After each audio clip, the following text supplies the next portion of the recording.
Now, climbing on Winston Churchill's statue could now land you in jail. Well, what took them so long?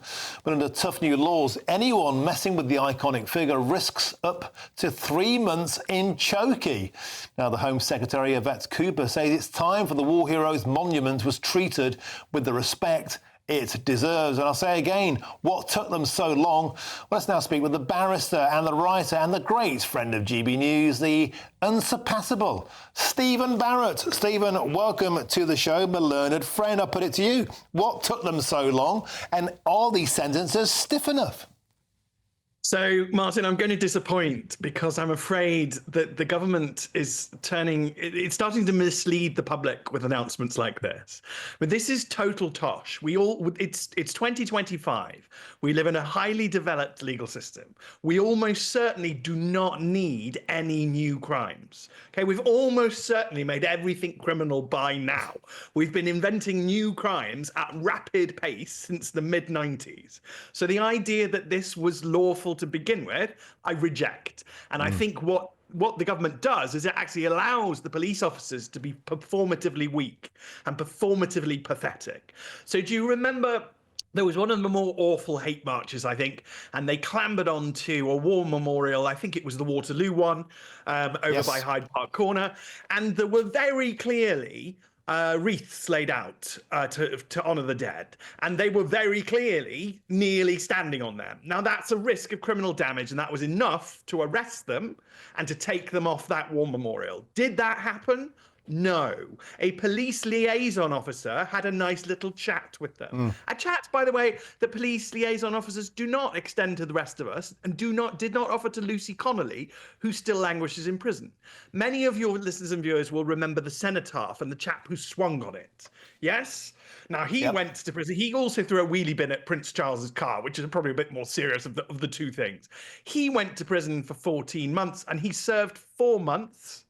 That's how long he served. It's longer than Lucy Connolly. And then he went back to Cambridge and finished his degree and no doubt has gone on to a happy and joyful life, which I don't resent him. But does anyone think the same thing's going to happen to poor Lucy Connolly? This is, at the heart of it, we've already got two-tier justice, which they like to dismiss as some sort of right-wing conspiracy, but that's just offensive. It's also offensive to treat your listeners and viewers like morons and to tell them that we need to constantly make more laws. Not only is the risk of criminal damage a reason to arrest somebody who clambers over statutes, police commissioners have powers to police protests. So they could put in place a rule saying none of your protesters may go on any of these memorials. And if they do, we'll arrest them.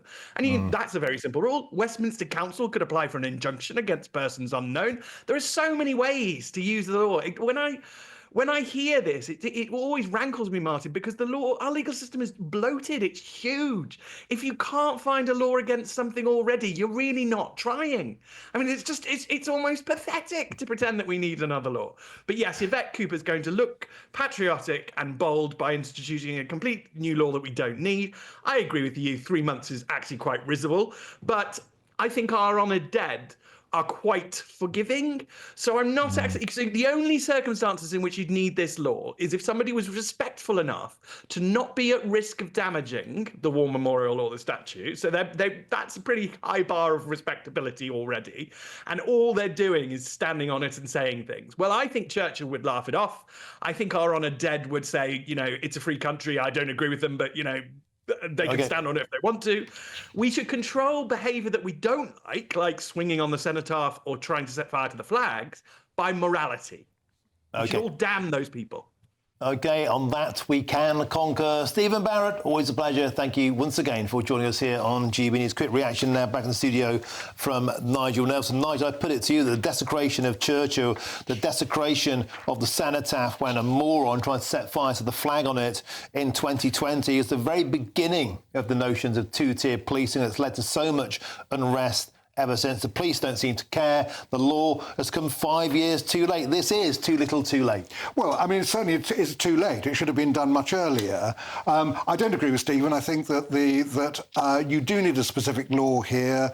he's absolutely right that if you sprayed paint over the statue or chiselled a bit out of it, you would be done for criminal damage. If you did that to Mandela, you'd be in jail before your feet could touch the ground. You know it. I think that you shouldn't do it to any statue of whoever it is. The point I'm making here is you do need a law about people clambering on a statue without actually damaging it. That is actually desecrating the statue, as you said.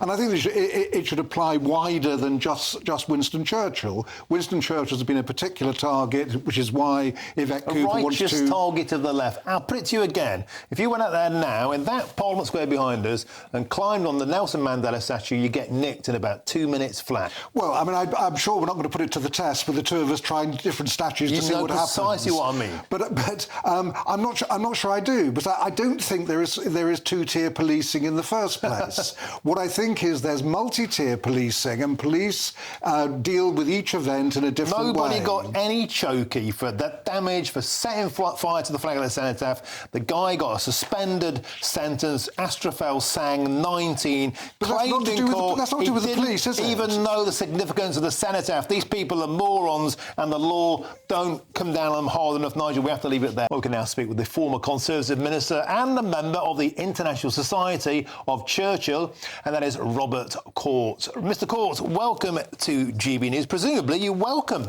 this tough new ruling, but does it go far enough?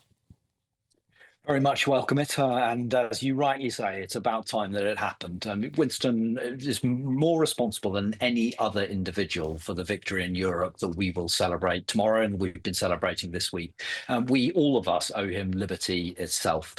He is one of the titan of British history, an extraordinary individual, and he is due respect for saving the world from Nazi Germany, and respect for building, in many senses, the world and the freedoms and the ability to protest that we all have today. Now, sadly, it hasn't been the case. His statue has been given the respect that it deserves, and I warmly welcome the fact that this has now happened.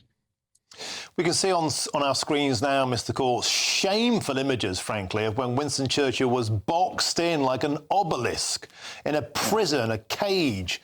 That, of course, was during the lockdown riots, Black Lives Matter riots of 2020. The week before that, of course, Winston Churchill is a racist was sprayed on that statue. They tried to set fire to the flags at the cenotaph as well. By the way, nobody got an iota of jail time for that. My next question is, why has it taken them so long? To be charitable, perhaps it's because of VE Day 80th, or is it something else?